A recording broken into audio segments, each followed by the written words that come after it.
এটা কি একটা নিজে ভাঙার জিনিস? এটা পড়ে গেছিল।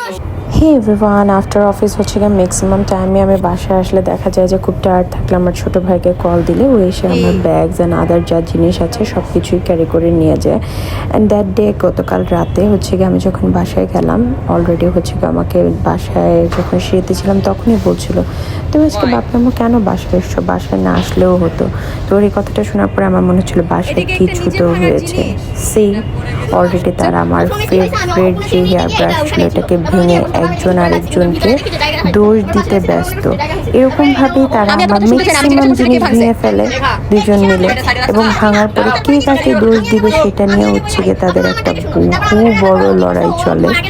এবং লাস্ট আমার একটা ফেস ওয়াশও ভেঙে ফেলেছিল। এরকম মানে আমার অনেক ম্যাক্সিমাম জিনিস যেগুলো আমার খুব প্রয়োজনীয় জিনিস সেগুলো তারা ভেঙে ফেলবে এবং একজন আরেকজনকে ক্লেম করতে থাকবে যেটা তোমার কারণে ভেঙেছে, এটা তোমার কারণে ভেঙেছে। এই হচ্ছে আমার দুই ছোট ভাই বোনের ঘটনা।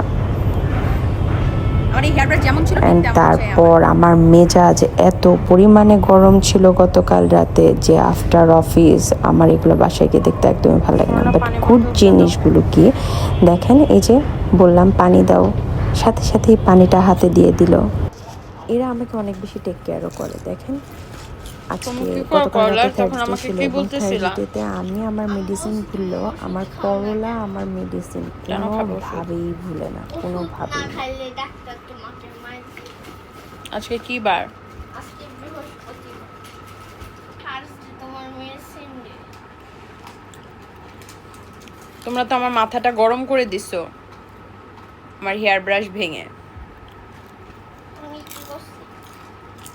জানি না ভাঙছে। কে ভাঙছে? ছোট দাদা ভাঙছে। দেখেন সে ছোট্ট একটা বাচ্চাকে স্ট্রাগল করে তার আমার মেডিসিন খোলার জন্য সে চেষ্টা করছে এবং সেটাও খেয়াল রাখবে যে রাত 12টার পরে তো হচ্ছে গিয়ে ফ্রাইডে হয়ে যাবে। সমস্যা নেই, এর আগের দিনেরটা ওই টাইমেই খাইছি। সে আমাকে বলার চেষ্টা করেছে অনেকটা, তারপর আমার মেজাজটা খারাপ ছিল, আমি কোনোভাবেই তার সাথে কথা বলিনি তখন। সো সে তাও কিন্তু নিজে মনে করে আমাকে মেডিসিনটা দিয়ে গেল। তারপরে দেখেন যখন আমি যা বলি ব্যাগটা রাখলো এবং ওকে যখন যা বলি ওরা কিন্তু আমাকে প্রচণ্ড কেয়ারও করে।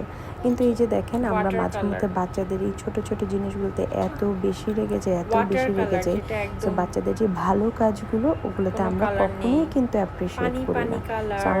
তাই আমার মনে হয় আমরা ভালো কাজগুলোকে অ্যাপ্রিসিয়েট একদমই বাচ্চাদের করিনি। খারাপ কাজগুলোতে যেমন বকা দিই তেমন ভালো কাজগুলোতে সবসময় অ্যাপ্রিসিয়েট করা প্রতিটা বাচ্চাকে উচিত আমাদেরও।